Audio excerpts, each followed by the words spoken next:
At ngayon po ay ating tutunghayan ang paksa, Jesus the Son of God. Ito po ang ating pag-aaralan sa mga sandaling ito.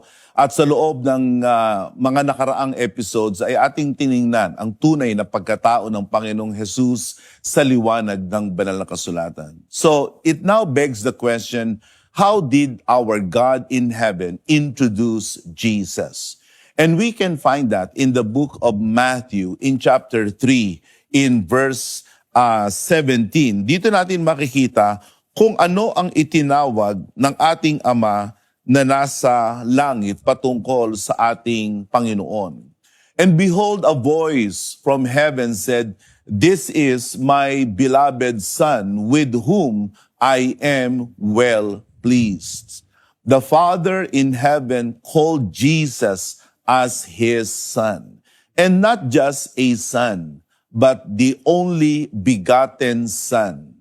In the book of John chapter 3 verse 16, Jesus Christ is mentioned as the only begotten Son. The word Son, especially in the minds of the Jewish people and the audience of Christ or the gospel writer Matthew, actually connote the idea of intimacy. Kilalang kilala ng ating Panginoong Jesus bilang anak ng Diyos at ang kanyang Ama sa langit, at gayon din ang Ama sa langit ay kilalang kilala ang kanyang anak. This is something that no human relationship, particularly father-son relationship, could literally claim, because even the best in our human relationships, even the best father-son relationship, there is so much ignorance as to who their father really is or who the son is, but not the relationship between the father and the son.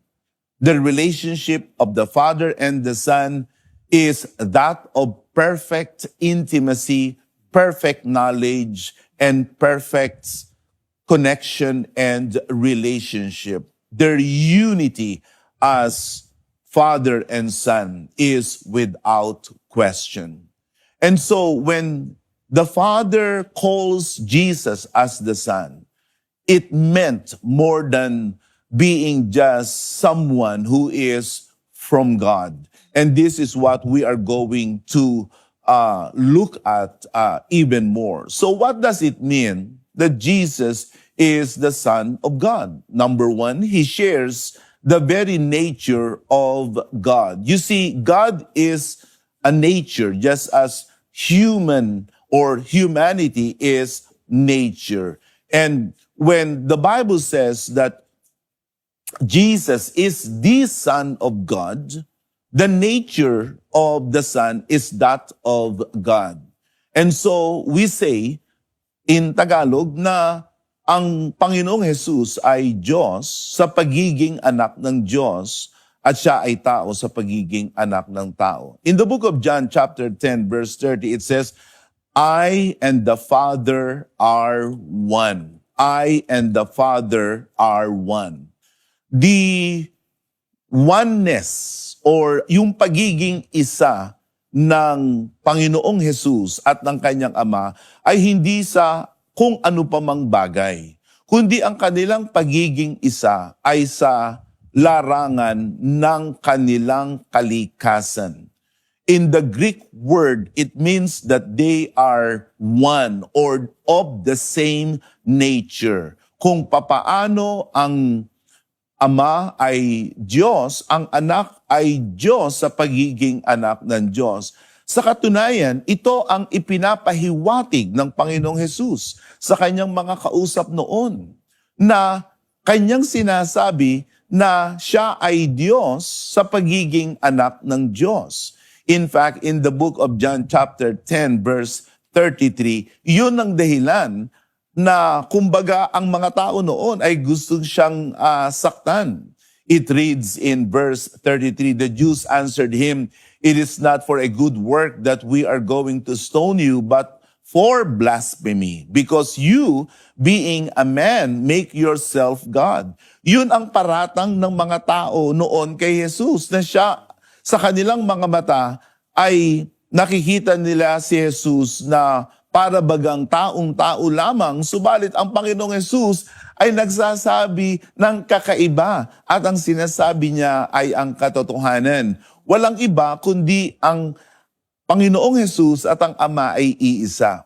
Nung iyon ay marinig ng mga tao, sabi ng mga tao, ikaw ay nagpapanggap na isang Diyos. Pero ang Panginoong Jesus ba ay nagsisinungaling? Siya ba'y nagpapanggap? Was Jesus Christ trying to con His way into the hearts of the people? Was He trying to pretend or to deceive the people by claiming that He and the Father in heaven are one? Of course not. He was stating a matter of facts. That is why they accused Him of blasphemy. Hindi naman siya aakusahan ng kalapastanganan at hindi siya ipapako sa krus kung hindi nga doon sa kanyang pag-aangkin na siya ay Diyos sapagkat siya ay anak ng Diyos. And so, it goes without saying that Jesus Christ indeed is God for being the Son of God. Furthermore, in the book of Colossians, in chapter 1, in verse 15, it says, He is the image of the invisible God, the firstborn of all creation. The image, siya ang larawan ng hindi nakikitang Diyos. Sino yung hindi nakikita? Walang iba kundi ang ating Ama sa langit. Subalit mayroong nakita. At ang nakita ay ang larawan, ang kahawig ng ating Diyos na hindi nakikita. He is the image of the invisible God. Also, in Hebrews 1:3, makikita natin dito na binigyang diin muli ng banal na kasulatan ang tunay na kalikasan at larawan ng Panginoong Jesus. It reads, He is the radiance of the glory of God and the exact imprint of His nature. The exact imprint of His nature. And so, in Christ, we can see the fullness of God because Jesus and Christ is actually the very Son of God. Kung papaano yung Ama ay Diyos, yung anak din ay nagtaglay ng kalikasang Diyos. He is the very imprint of His nature. And so, ang Panginoong Jesus ay taglay niya ang buong kalikasan ng kanyang Ama sa langit.